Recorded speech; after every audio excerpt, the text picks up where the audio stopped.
আসসালামু আলাইকুম। JN cooking and ব্লগের আজকের পর্বটিতে আমন্ত্রণ রইল। আশা করছি সবাই খুব বেশি ভালো আছেন। তো আজকে দুই ধরনের রেসিপি তৈরি করব সজনে পাতা দিয়ে। এই সজনে পাতাটা অনেক স্বাস্থ্য উপকারিতা আছে। তো আমার রেসিপিগুলি যদি ভালো লেগে যায় তাহলে ভিডিওটা দেখার আগে একটা লাইক দিয়ে দেবেন আর চ্যানেলটাকে সাবস্ক্রাইব করে পাশে থাকতে পারেন। তো আমি সজনে পাতা প্রথমে ডাঁটা থেকে পাতাগুলো ছড়িয়ে নিয়েছি এবং খুব ভালোভাবে ধুয়ে পরিষ্কার করে নিয়েছি। ডাঁটাগুলো ফেলে দিয়েছি। এখন এটা সিদ্ধ করে নেব। সামান্য পানি দিয়ে দিলাম, তারপর সজনে পাতাগুলো দিয়ে দেব। সামান্য লবণ দিয়ে প্রায় 7 থেকে 8 মিনিট সময় নিয়ে ঢেকে রেখে এবং খুলে দিয়ে নেড়েচেড়ে নামিয়ে নেব সিদ্ধ করে। তো এই সজনে পাতার অনেক স্বাস্থ্য উপকারিতা আছে। আমাদের অনেক স্বাস্থ্য সমস্যা দূর করতে কিন্তু সাহায্য করে থাকে এই সজনে পাতা। যদি আমরা খেয়ে থাকি তাহলে কিন্তু অনেক উপকার পাবো। অনেক ধরনের প্রোটিন, ভিটামিন, ফাইবার, মিনারেলস থাকে এই সজনে পাতাতে। আজকাল বাজারে কিন্তু এই সজনে পাতাটা অ্যাভেলেবেলই পাওয়া যাচ্ছে। তো পানিটা শুকিয়ে আমি নামিয়ে নেব এবং নামিয়ে ঠান্ডা করে নেব। এই জন্য এই সজনে গাছটাকে মিরাকল ট্রি বলা হয়, আর এই সজনে পাতাকে সুপারফুড বলা যায়। তো আমি একটা গ্রাইন্ডার জারে পেস্ট করে নেব ঠান্ডা করে নেওয়ার পরে। পেস্ট করে নেওয়ার পর এখন প্যানে তেল দিয়ে পেঁয়াজ এবং রসুন কুচি দিয়ে দেব আর শুকনো মরিচ এভাবে ফালি করে দিয়ে দিয়েছি। এখন তেল দিয়ে পর্যাপ্ত পরিমাণে তেল দিয়ে আমি ভেজে নেব পেঁয়াজ কুচি আর রসুন কুচি এবং মরিচটাকে। তো কিছু সময় ভেজে নিয়ে আমি আধা চা চামচ পরিমাণ কালি জিরা দিয়ে দেব। কালি জিরার স্বাদে আজকে আমি সজনে পাতা ভর্তাটাকে করে নেব।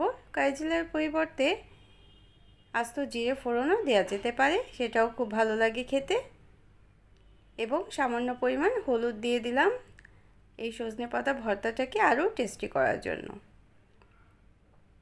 তো সামান্য সময় নেড়ে চেড়ে আমি কালি জিরাটাও দিয়ে দিলাম এবং সজনে পাতাটা পাটায় বেটেও নেওয়া যেতে পারে। পাটা বেটে নিলে আরও বেশি মিহি হবে। যেহেতু গ্রাইন্ডার জারে করেছি সামান্য পাতা পাতা ছিল, কিন্তু তারপরও খেতে কিন্তু অনেক ভালো লেগেছে। একবার এইভাবে করে দেখবেন, এই সজনে পাতা ভর্তাটা খেতে অসাধারণ লাগবে আশা করছি। তো আমার রেসিপিগুলি যদি ভালো লাগে তাহলে একটা লাইক দিয়ে দেবেন, প্রয়োজনে কমেন্ট করবেন আর শেয়ার করতে পারেন ফ্রেন্ডস অ্যান্ড ফ্যামিলির সাথে। যারা আজকে প্রথম আমার চ্যানেলটিকে ভিজিট করছেন তারা চাইলে চ্যানেলটিকে সাবস্ক্রাইব করে আমার পাশে থেকে যেতে পারেন এবং বেল বাটনটাকে প্রেস করে দেবেন, তাহলে নিত্য নতুন যে রেসিপিগুলো দেব সেগুলো দেখে নিতে পারবেন ভিডিওটা। তো আমরা পরিবেশন করে নিলাম। মরিচ এবং শুকনো মরিচ এবং কাঁচামরিচ ফালি দিয়ে আমরা এটাকে পরিবেশন করে নিলাম। আসলেই কিন্তু অনেক মজাদার হয়েছিল এই সজনে পাতা ভর্তাটাকে। তো এই সজনে পাতা দিয়ে আরও একটি রেসিপি করছি, সেটা হচ্ছে সজনে পাতার বড়া। এই সজনে পাতার বড়াটাও খেতে অনেক বেশি ভালো হয়। ডাঁটাগুলো খুব ভালোভাবে পরিষ্কার করে নিয়েছি। খুব ছোট ছোট ডাঁটা থাকে।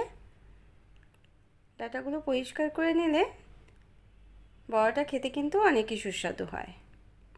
তো এর সাথে আমি আরও যোগ করছি লবণ পরিমাণ মতো, সামান্য মরিচের গুঁড়ো, হলুদের গুঁড়ো, পেঁয়াজ মরিচের কুচি দিয়ে দিলাম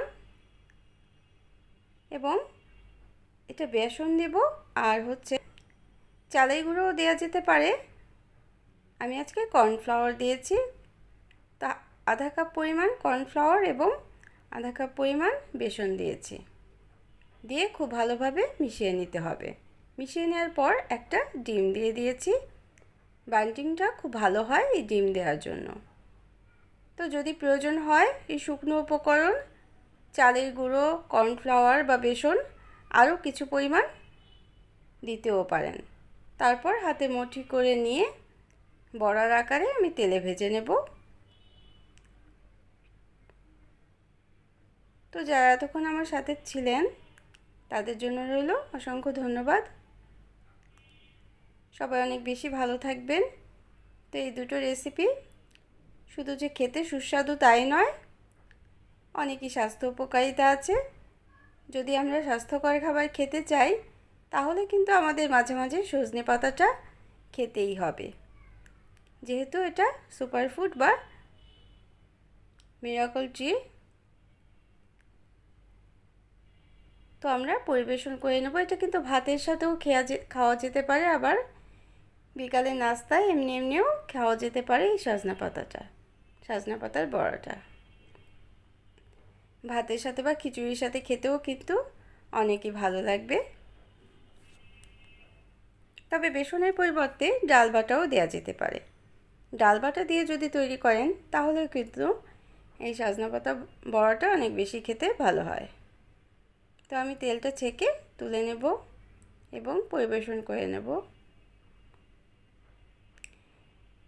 তো আমার রেসিপিগুলি ভালো লাগলে একটা লাইক দিয়ে দিবেন, প্রয়োজনে অবশ্যই কিন্তু জানিয়ে দিবেন। এরকম আরও রেসিপি পাওয়ার জন্য চ্যানেলটাকে সাবস্ক্রাইব করে আমার পাশে থাকতে পারেন।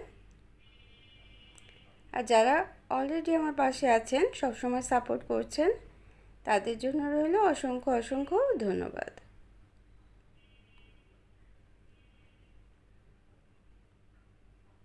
দেখতে কেমন লাগছে তাও কিন্তু অবশ্যই জানাবেন। Thanks for watching. Allah Hafiz.